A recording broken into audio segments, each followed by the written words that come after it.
last year, Don and I, we were visiting some friends, and we were in Paris, and we had this awesome opportunity to be with some people. And as we were in Paris, there's this place in Paris called Hotel Coste, and it's kind of this ritzy kind of hotspot hotel restaurant. And we had heard about it from some friends, and I said, Don, I'm gonna take you to Coste. She said, Rich, you can't get into Coste. I said, girl, trust me. So we got to Coste, and as we got there, there's a line out the door. We waited in line. We finally made our way up to the front door, and as we got to the front door, I said, how are you, sir? We're from America, which doesn't help much in Paris. I said, sir, we want to have dinner here tonight. We've heard so much about this great establishment. He said, no. You can't get in. I said, but sir, we've traveled from America and we've been waiting in line. He said, sorry, all the tables are full.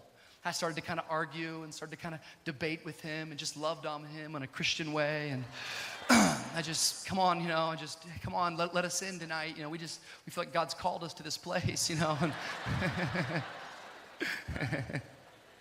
he said, no, there's no way. And it kind of got, a little bit louder and a little bit more, passionate. And he just said, it's not going to happen. I said, sir, we got to get in tonight. We've been waiting in line. He said, you can't get in. And so it's always awkward, right? Because my wife's not with me. She's kind of on the curb. I was like, girl, I'll take care of this. Let's just stay here, just stay here. But it's always like the walk of shame to come back and be like, hey, we didn't get in, So I walk back out to the curb, and she's going, she looks all nice. She's in a dress. She's like, we getting in? I was like, nah, babe, we can't get in. She said, what happened? I said, they're completely packed. Right about that moment, all of a sudden, this little dog came and started like nibbling on my ankle. I was like, what in the world? A little dog.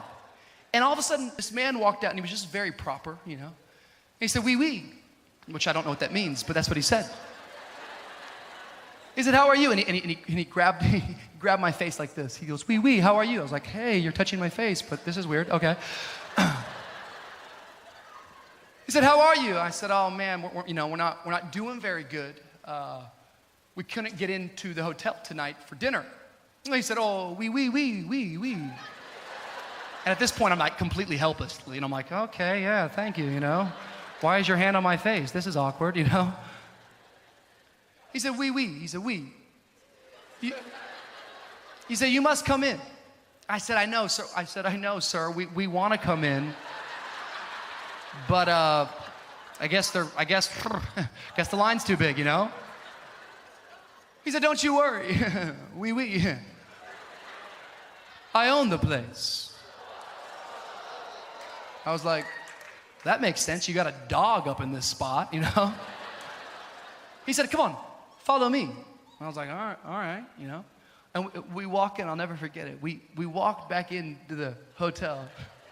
This is my favorite part.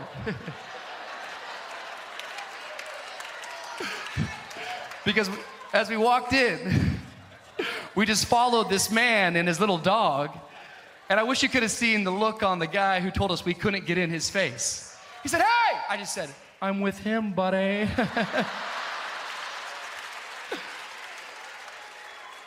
said, you can't go back there. I said, I can, because the owner called me in. I want somebody to know tonight that if God calls you, there's no demon in hell, there's no opposition in hell that can stop you from your rightful position. If God calls you, guess what? You can walk in anywhere going, I am with the owner. Somebody give God some praise tonight. You